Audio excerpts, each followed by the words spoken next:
So I like to frame Easter as the infinite second chance. New beginnings are available to us in every moment. That is the message of Easter. And the great fundamental difference between Unity and the more fundamentalist churches is that we do not believe that there is a final judgment and now it's over. There is always an opportunity to learn. There is always an opportunity to grow. There is always an opportunity to rise a little higher. We are eternal souls. Why would we just end? We are eternal souls. So Easter, like most holidays, that was a pagan holiday. It was to celebrate the springtime, to celebrate fertility, that's what the bunnies are for. Bunnies are having bunny babies. And eggs are a beautiful representation of new life coming to us. That's where all of that came from. And we like to explore a more fun or a more metaphysical view of the biblical stories. The literal biblical stories, you have to know about the resurrection, there are so many different ones. And they all say something different. It's mentioned 5 times in the Christian Bible, 4 times in the Gospel, and then in Paul. Each one is different. Each one is contradictory in many details. They were put in the Bible out of order. Details were added as time passed. And so, was there a resurrection? I'm asking, does it matter? Does it matter? Yes, there is a resurrection. Yes, there is a resurrection because Jesus the Christ was also an eternal soul. And I don't believe that when he left his body, he left the love that he carried for the people that he had shepherded. Nor is that love gone from us today. So, can an experience be real even if the details are contradictory? Just ask somebody in your house to describe dinner last night. You're going to get 2 completely different explanations of it. The police say that eyewitness accounts are the least reliable evidence because we're always filtering everything through our perception, through our agendas, through our preconceived notions and ideas. So why do we even care? Why do we read it? Why do we celebrate Easter? What's the point? Because true and accurate are not the same thing. There is a fundamental truth here, a fundamental truth that every ending precedes a new beginning. And that every new beginning had to have an end in order to stop, in order to start. It's the same thing. It's a cycle. It's a cycle of life. Every stark winter is followed by a spring. Every period of darkness is followed by light again. And we can take that message into our lives. Anybody experience a period of darkness lately? At all? A little bit? And the darkness is here, I believe, to teach us something. There is much to be learned in the darkness, but if we don't believe that there's light coming, we can get lost in that darkness and never get out. Beautiful Buddhist teacher Pema Chodron said, if you want to, you can leave this planet more confused than when you came in. But you also have the ability to awaken. You also have the ability to come into the light and to let your soul explore and know more and deepen. And that's what the infinite second chance is. Literally, endings have to happen for new beginnings to take place. And I always, of course, the great metaphor for transformation is a butterfly, right? It's a caterpillar, and there's a chrysalis, and then this great winged thing bursts out at some point. And I always sort of pictured that, like, the caterpillar sort of got smaller in the cocoon and sprouted wings, and that's how it. But no, inside the chrysalis is nothing but like caterpillar soup. It is completely reduced to its smallest elements. There is no likeness of the caterpillar yet at all after it's gone, and there is no likeness of the butterfly yet until it's gone through that period of just being mush for a while. So if you're in the mush, there is great hope for you today. I am spending some time in the mush, and there is still great hope for me today. I know that part of my life has ended, and it will never come again. And I know that a new part of my life is beginning, and I'm going to have to learn how to live that, just in the same way that the butterfly has to slowly and by itself, you can't help it along, it has to make its way out of that chrysalis, and it has to go through the struggle that it takes to stretch those wings before it can fly. If you try to help it out early, it will never fly because it won't develop I guess butterflies have some sort of musculature in there, but the blood doesn't get flowing to the whole wing until the struggle happens. If you try to stop the struggle, you don't have a butterfly. You have a dead thing. And so we can embrace the struggle when we know that on the other side of the struggle is the beautiful butterfly that is you, that is me, that is all of us. We are Easter people, and our new beginnings are transformations, not just changes. A change is something you can do and then change your mind and go back to what you've been doing because it's more comfortable there. A transformation, and honestly, most of us don't transform until something forces us to. We don't usually wake up in the morning and go, I'm really comfortable and happy and everything's going well, so I think I'm going to transform my life completely today. That's not usually the way it happens.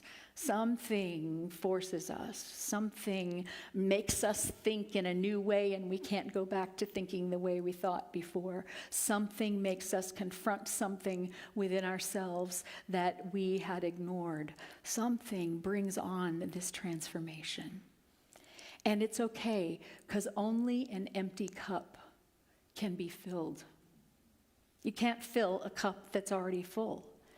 If you're already full with the past, there's no room for the present and the future to come in. And so that's the story of the transformation. That's the story of the resurrection, is that yes, Jesus was killed. He died on the cross in a really horrible way. But the story doesn't go, and then he went, bingo, I'm good. The story goes, 3 days passed. 3 days passed in which the people who loved him went, I thought he was God incarnate, and yet he was killed. How can that be? 3 days passed, because whatever had to happen in order for the resurrection to happen. And that's true for all of us. I wish it took 3 days. Generally, it takes a little longer than that.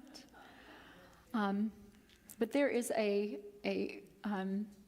concept in esoteric Christianity called kenosis, and it means self-emptying. We empty ourselves of ourselves so that our new selves can be born. The Buddhists call it beginner's mind. And I was a teacher for a long time before I became a preacher, a different kind of teacher. But I know from the students that I've taught over the years, the only student that absolutely cannot learn is the one who thinks he already knows. And when we come into our transformation with our preconceived notions, like, no, I know I have a new life, but it's got to fit this pattern, because this is the pattern I know. This is the pattern I'm comfortable with, and this is the way things are supposed to work. Then our new beginning isn't really a new beginning, and our transformation will never be complete. We'll be stuck in old habits. So if you want to have a new life, you might have to let go of what you think you know. If I want to have a new life, I need to let go of what I think I know that life is supposed to be. And there are lots of deaths in life, over and over and over again. We die to one thing, and we usually by painfully being forced. Change, choices, they can be inconvenient, they can be suspect, they can be scary. Any change that is forced upon us. I don't like this. Do you like change? I don't like change. I don't like change. Or it can be an exciting adventure. Okay, here's some change. Didn't ask for it, didn't want it. Here it is. Let me empty my mind and see what happens. Let me be open. Let me open my heart to experience what is happening, what is being brought to me. I know that it was a huge thing when I suddenly had an empty nest. I was crying in the Albertsons when I reached for the macaroni and cheese and realized I didn't have to buy that anymore. She wasn't there.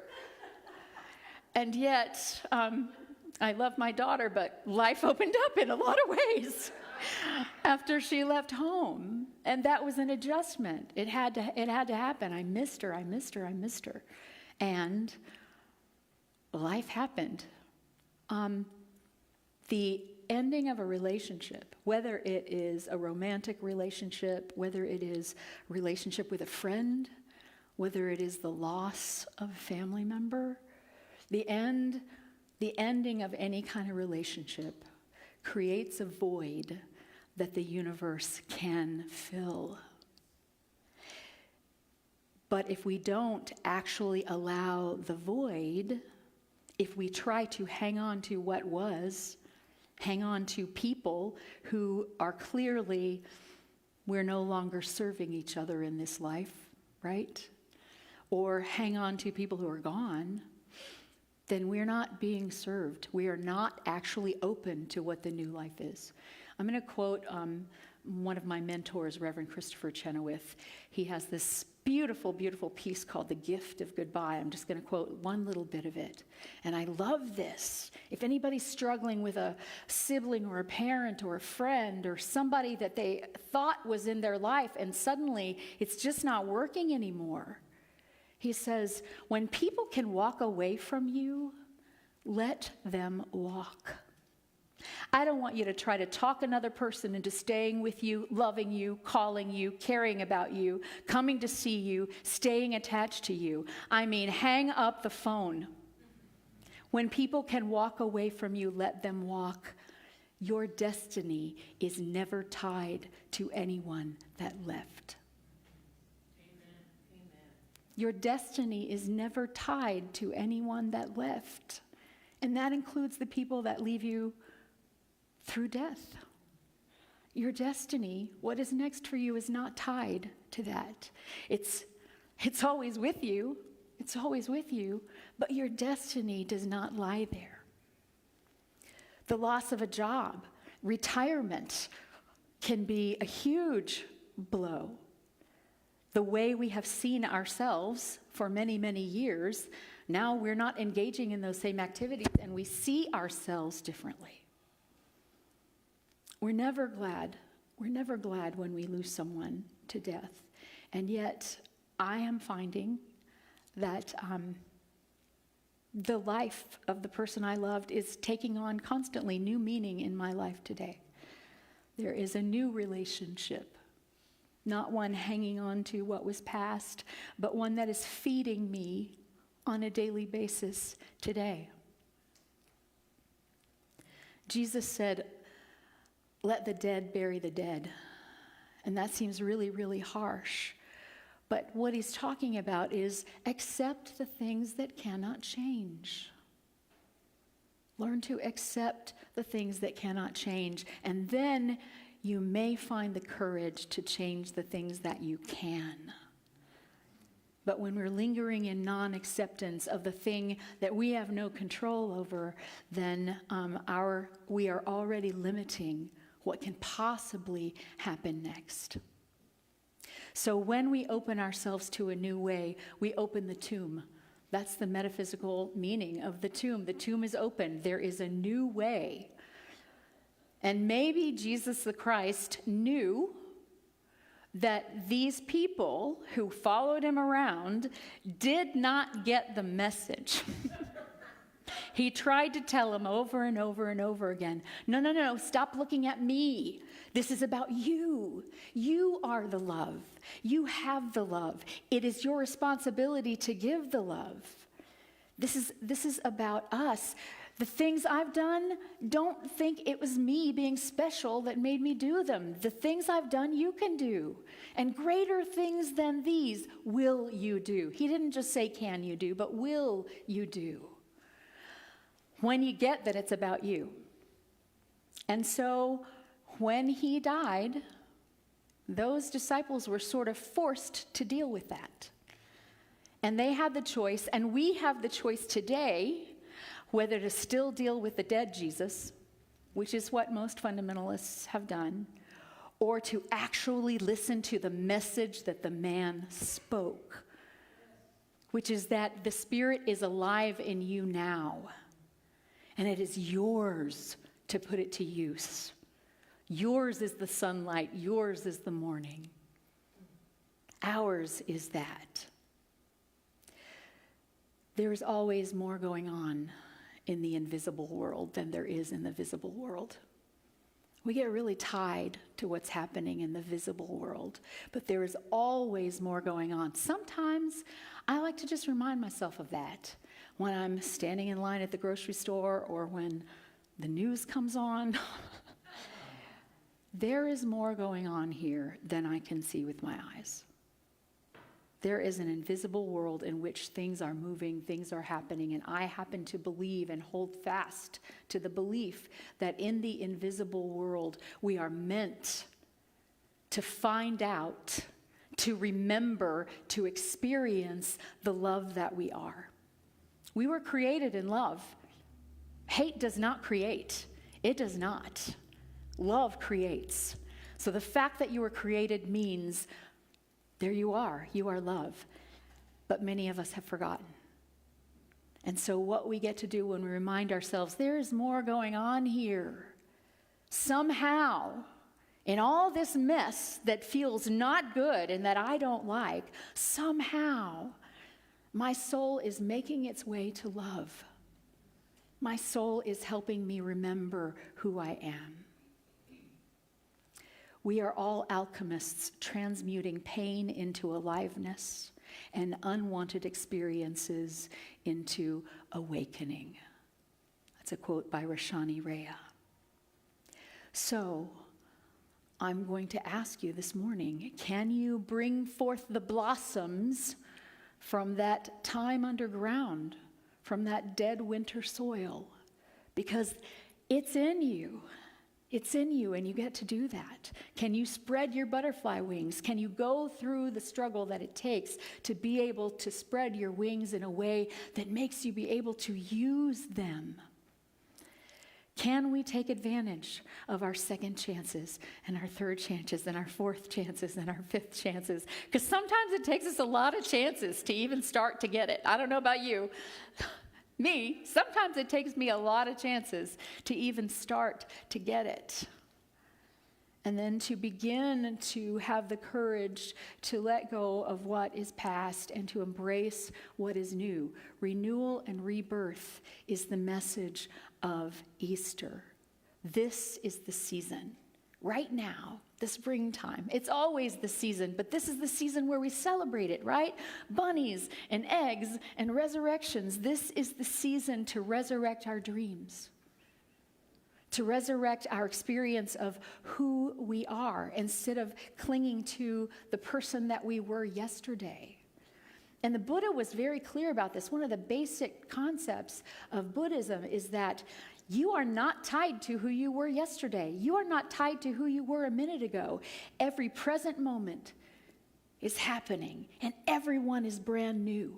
It is only in our minds that these are all connected. But every time we come into the present and go, what's here now? And what's here now? And what's here now? Then we are resurrecting ourselves. We are rededicating our energy. We are becoming the Easter people. Thank you.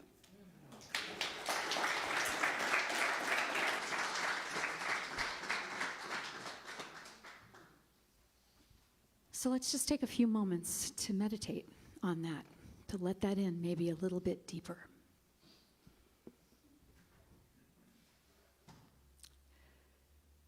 Take a deep and cleansing breath. Take in a breath and then let out all the air until you are empty. And then fill the vacuum that your lungs created with new breath.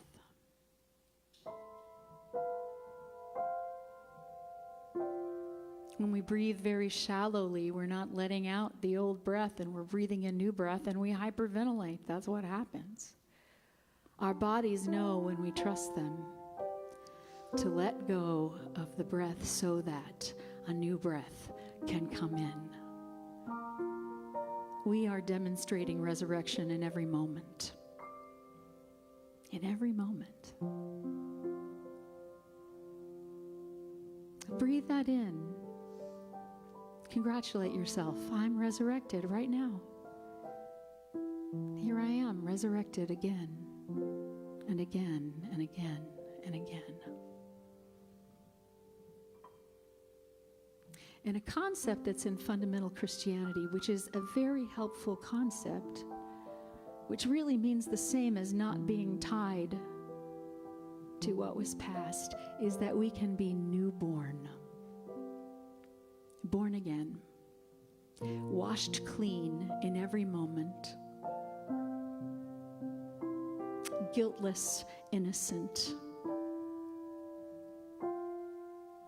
Breathe that in.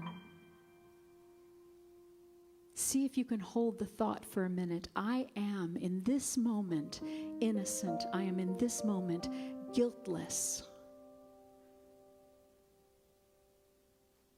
If you feel something within you resisting that thought, breathe into it and breathe out of it.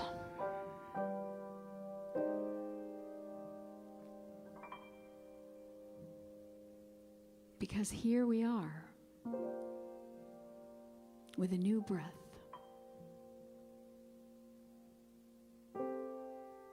With each new breath, the promise of life is renewed.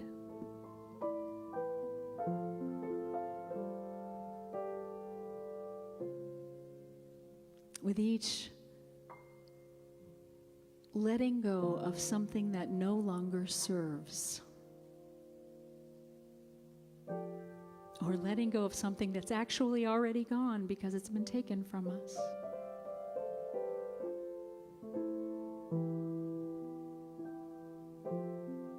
That is the exhale. And you will find that if you exhale long enough, you will have to inhale. You have no choice. The breath will come to you. The new life will move in you.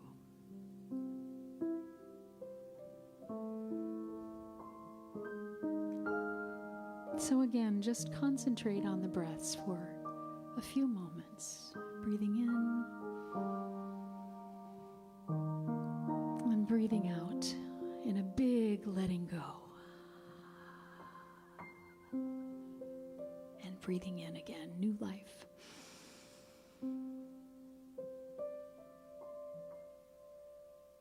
And breathing out. Allowing the past moment to be the past moment. And breathing in again, embracing this new moment that is available to us.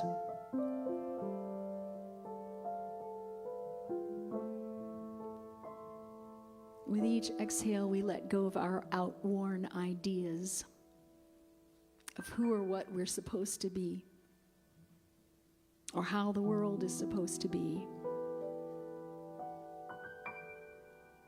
And with each in-breath, we open our hearts to receive what is present now.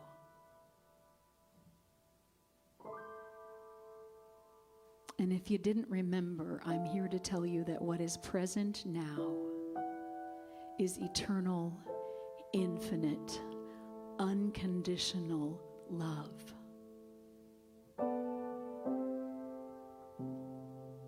It is yours. It is yours to receive with every new breath. Receive love as you breathe in. And as you breathe out, let go of the need to have to hold on to that, because you trust that there is always love coming. You don't have to hold on to what is here.